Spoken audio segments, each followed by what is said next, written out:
आमच्या टोळीतले कार्यकर्ते तोंडून तर लय भोळे वाटत आहेत, पण जसे आज बांगड्याच्या दुकानात गेले तसं मला कळालं आमच्या टोळीतले कार्यकर्ते चांगलेच नादी घेत राव, चांगल्या नात्या भेटतात कार्यकर्त्यांना, बांगडे बिंगडे घेतात.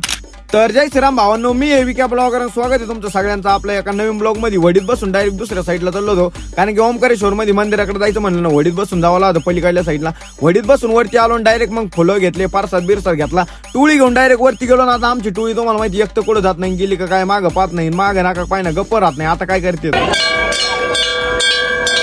आमचे कार्यकर्ते जे करू शकते ना ते कोणीच नाही करू शकत. आमचे कार्यकर्ते मंदिरात दोन्ही हाताने 2 घंटे वाजत होते. आमचे कार्यकर्ते म्हणले नाथखोळा कार्यक्रम आहे, मस्त वेगळे दर्शन घेऊन बाहेर आलो, वरती थांबलो. जरा असं नाद वातावरण दिसत होतं, तिथून बांगड्या घ्यायला आलो. आता टोळीतल्या कार्यकर्त्यांनी बांगड्या घेतल्या, मला आज कळालं गेलंच नादी घेत राव. आता यांनी घेतल्या कोणाला ते माहित नाही, पण मी एकटाच राहिलो होतो. मी एकटा राहिलो भाऊ, हे दुःख काय खतम नाही होतं बे, अवघड आहे आपलं. सगळ्यांनी घेतले त्यांच्या नाट्यांना बांगड्या.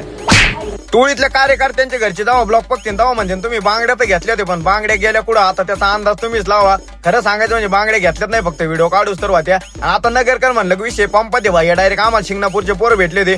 आता नगरकर ओळखात कसे तर नगरकर कुठे गेले का काय गप्पच बसत नाही, त्यांची भाषा अशी त्यांना लांबूनच लोक ओळखीतात नगरकर आहेत. त्यांची गाडी घेतली शिंगणापुरातल्या पोरांची, जाणार दुसऱ्या मंदिरापाशी आलो, तिथं फोटो बिटो काढले, बाहेर आलो. शेटला दिसली फॉर्च्युनर, ते म्हणतो फॉर्च्युनर नवी पण टायर घासलेली आहेत. शोरूम मध्ये गाडी असते तरी टायर घासतात लोक, कारण की आमचा मुक्कादम शोरूमला आहे, त्याच्यामुळे आम्हाला माहिती आहे. होय, फॉर्च्युनर किती नवी असते तरी तिचे टायर शोरूम मध्ये घासलेलेच राहतील.